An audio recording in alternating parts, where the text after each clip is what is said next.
Silence of the Lambs, the book, is one of my favourite books of all time. Silence of the Lambs, the movie, is the best book to movie adaptation ever made, in my opinion. And even without the book, would be within the top three for psychological thrillers that I've ever seen. Thank you, Barney. It's a fascinating story when viewed from the narcissistic abuse dynamic. On the surface, we would think it's a fairly simple story. Clarice Starling, young, naive, capable, with her story of wanting to save the lambs from the springtime slaughter. This is something that Hannibal Lecter wheedles from her in exchange for information when they first meet. And she finds herself confessing to him as though he were more than just a psychiatrist, but a priest, that her major motivation for joining the FBI, something that Dr. Lecter makes clear he finds absurd and ridiculous on her part, is because when she was orphaned, when her father, who Dr. Lecter contemptuously calls the dead night watch man, a security guard who was killed in a fatal shooting, when she loses her father, she's sent to live on a farm. And when it's springtime, she can hear the screaming of the lambs in the night as they're slaughtered. In her distress, she runs out and she saves a lamb, and she runs away with this lamb. She doesn't get very far, of course, and then she's caught, and she and the lamb are brought back to the farm, and she has to live with knowing that the lamb is taken from her and slaughtered like all the rest. Hannibal realizes, of course, that she has a savior complex, that in the Karpman triangle, she would be the rescuer or savior. Who is Clarice Starling really trying to save? Well, of course, she also is the innocent lamb in this story. And Hannibal says to her, very, very memorably, "Clarice, you will let me know when the lambs stop screaming, won't you?" Do you think if Catherine lives, you won't wake up in the dark ever again to that awful screaming of the lambs? Reflecting back to her that it is her trauma, her traumatic memory, her sense of loss, isolation, loneliness, that nobody came to save her from her fate, that motivates everything she does as she moves forward with the FBI. He also sees very clearly how the FBI as an institution and her superior, Jack Crawford, are using her. She seems to be, as a codependent, neurotically helpless in the face of serving this patriarchal institution and this patriarchal man who is around the same age as her father would have been if her father was still alive. The film doesn't go so deeply into her relationship with Jack Crawford, but the book does, and it makes it very clear that whilst he does care for her, his years of service in the Federal Bureau of Investigation have made him cynical, and he is prepared to put her in harm's way as a sacrificial lamb in order to see that justice is done. In this story, there are other lambs, of course. The senator's daughter, who's captured by Buffalo Bill and held in a well until her body shrinks from starvation so that her skin will be smooth and loose when he kills her, removes her skin and makes a dress of it. Mister, my family will pay cash. Whatever ransom you're asking for, they'll pay it. It rubs the lotion on its skin or else it gets the hose again. She is the sacrificial lamb, also waiting for slaughter, being prepared, over a matter of weeks and days in this terrifying, torturous, hellish set of circumstances, which Clarice Starling feels completely obsessed and motivated, driven to save her from. The senator's daughter is now the lamb that she needs to rescue. Clarice is, of course, working from this neurotic fixation that if she can just save one lamb, then maybe the lambs will stop screaming.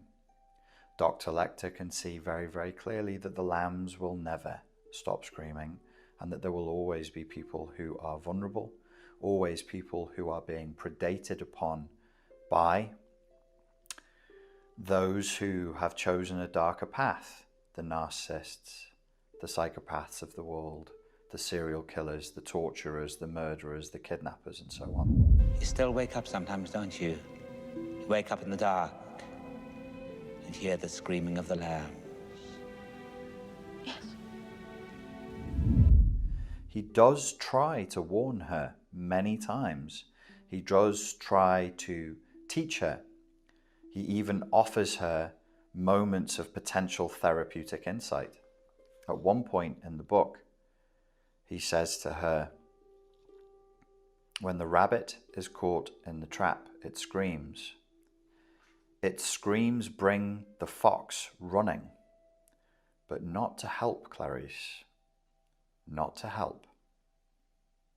Even so, she blithely and naively surges forward.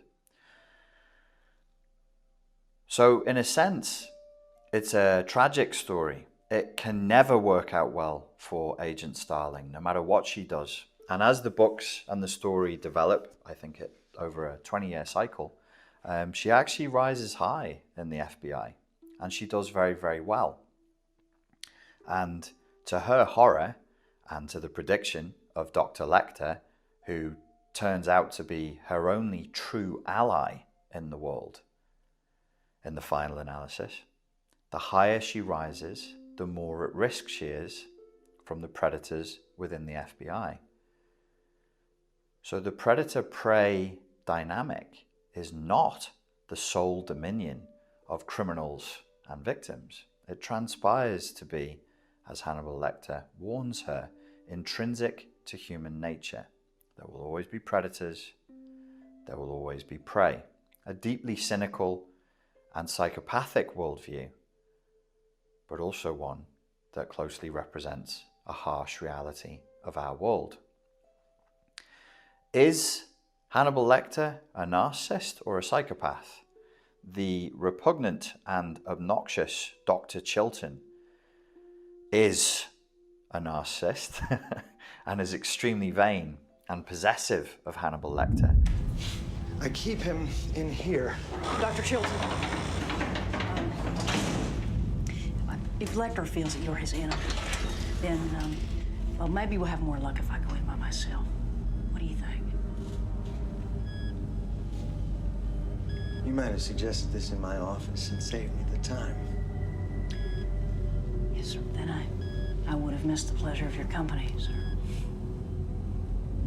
As we see in the first scenes of the film, when we're introduced to these characters, we're introduced to Clarice, we're introduced to Jack Crawford, we're introduced to Dr. Chilton, to Hannibal Lecter's handler, one of the few people in the stories that Hannibal Lecter actually respects and would never hurt, who is Barney, the stoic, quiet custodian, somebody who has earned Dr. Lecter's trust over time and through being polite and kind and considerate. When we see Clarice at first, when she's first introduced to Dr. Chilton, he declares loudly, Oh, he's a monster. Pure psychopath. So rare to capture one alive. From a research point of view, Lecter is our most prized asset. It's never really quite clear exactly what Dr. Lecter is. Perhaps he's undiagnosable. To an extent, we could say that he's right out of the book as a classic psychopath. He does have a morality, as most psychopaths do, It's just not the common morality of the everyday man. Lecter himself is, in a sense, also a lamb in this story. And that is what creates the sexual tension that develops between Clarice and Dr. Lecter.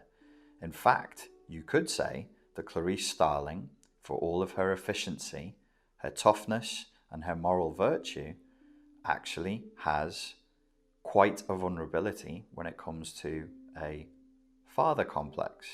She has daddy issues. There is nothing she won't sacrifice for the big daddy of the FBI, even though the FBI will not sacrifice anything for her and will ultimately seek to sacrifice her. There's nothing she wouldn't do for Jack Crawford, even though he is manipulating her vulnerabilities, pulling her strings and putting her in harm's way.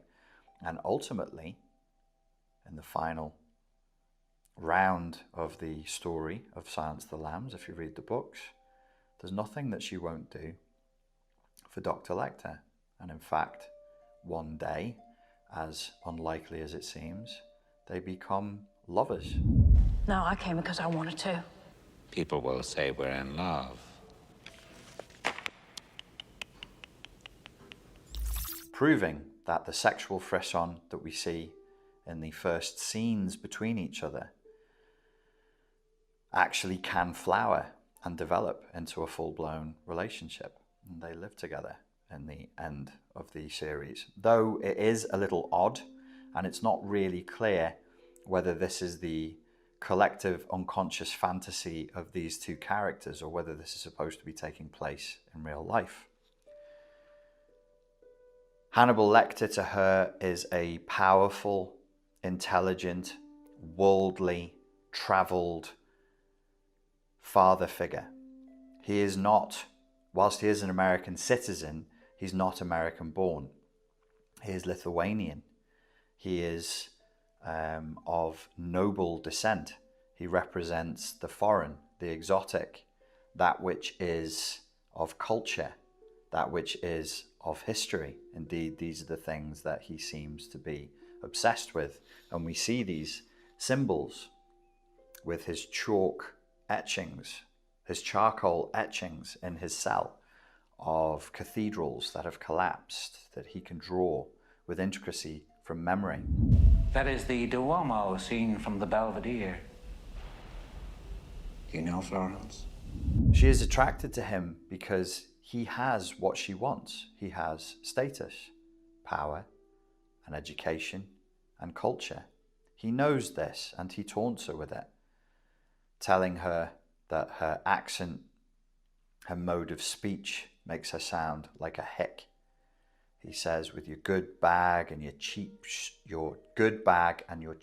shoes, you look to me like a well-scrubbed rube. At another point in the dialogue with her, he asks about her father and says, did he stink of the lamp? Asking her if she was of mining stock. The implication always that, as he says, she is just one step away from poor white trash. She feels this insecurity, this vulnerability, not just in their gap in age and their gap in experience, but at the level of class, at the level of breeding, at the level of culture. And he cleverly uses this to seduce her. Now, I didn't remember the first scene between Clarice and Dr. Lecter as being a seduction. And you may say that with time, I've just become a bit too Freudian. But if you read the book again, and if you watch the scene again, there are multiple sexual overtones. Does Lecter want to fuck her, or kill her, or eat her, or what? Probably all three. No, I wouldn't want to predict in what order. Even before Clarice and Lecter meet, Dr. Chilton is talking about somebody's tongue. He's talking about it in the context of a great violence, but he is talking about tongues. Throughout this whole dialogue, there are several references to smell and to taste, particularly in a sexual context. Indeed, multiple MIGs says something to Clarice Starling that actually hurts Dr. Lecter. He actually says, I would never have had you suffer that indignity, because Miggs doesn't just say something very personal and crude to Clarice Starling about her sex. You know, we get a lot of detectives here, but I must say I can't ever remember one as attractive. Will you be in Baltimore overnight? Because this can be quite a fun town if you have the right guide. He then later throws his ejaculate from his cell and it hits her in the face. When I first saw this film, I saw only terror and brutality. But when I watched it again, I could see there's a lot of overtones of sex. He stands over her, leaning forward in his jumpsuit, in an extremely phallic position. He probes her. Hannibal is, of course, a great general who did something remarkable militarily, a military genius, an extremely courageous man from history. Hannibal Lecter. Lecter is a lecturer, and he is a lecher. And Hannibal is, of course, a cannibal. There is something of Hannibal Lecter in the probing, phallic, analytical surgeon. He pries, he pushes, he probes, and he penetrates. And in that scene, she is slowly undressed and she opens to him, slowly over time. Of course, as their dialogue and interactions increase, they become more and more intimate. So I'm not sure how well I should wish you, but I'm sure we'll have a lot of fun. In the final scenes of the film, which if you haven't seen it, I won't ruin it for you, but she hands him something. And when he takes the folder from her, in one of the more erotic moments of the film, he runs his finger down her finger. When I first saw the film, when I was younger, I thought she looks horrified. When I saw it again, I thought she's horrified, and also there are some more confusing. She's horrified, and there are some more confusing, ambivalent emotions there. Hannibal is older, more experienced, more cultured, but as she learns, he's also a victim. This is powerful for Clarice Starling, the rescuer. She finds out that in his story in Lithuania, there were some soldiers after the war who were starving, and they came and found him and his younger sister, Misha, hiding in a shed. And unfortunately, the soldiers decided to kill and eat Misha and to feed Misha to Hannibal. This core wound, this traumatic experience, made him the cold-hearted serial killer that he becomes, who has a taste for human flesh, almost as a way of trying to control and redominate the core trauma by choosing to eat the people that he has targeted, instead of being tricked, as he was when he was a child, into eating his beloved younger sister. In this sense, Clarice can still see the lost little boy in this powerful, evil intellectual. This high status, highly celebrated, internationally renowned psychiatrist, sought after by the FBI and institutions across the globe, a famous man, a man of letters. But for all that, a hurt, wounded, lost lamb. This combination is irresistible to her, and eventually she falls prey to his final predation of the story. He doesn't consume her physically, but he does consume her sexually and romantically in the last act of the story. Ladies and gentlemen, thank you very much for your time and for your attention, and I look forward to speaking to you again soon. Cheers.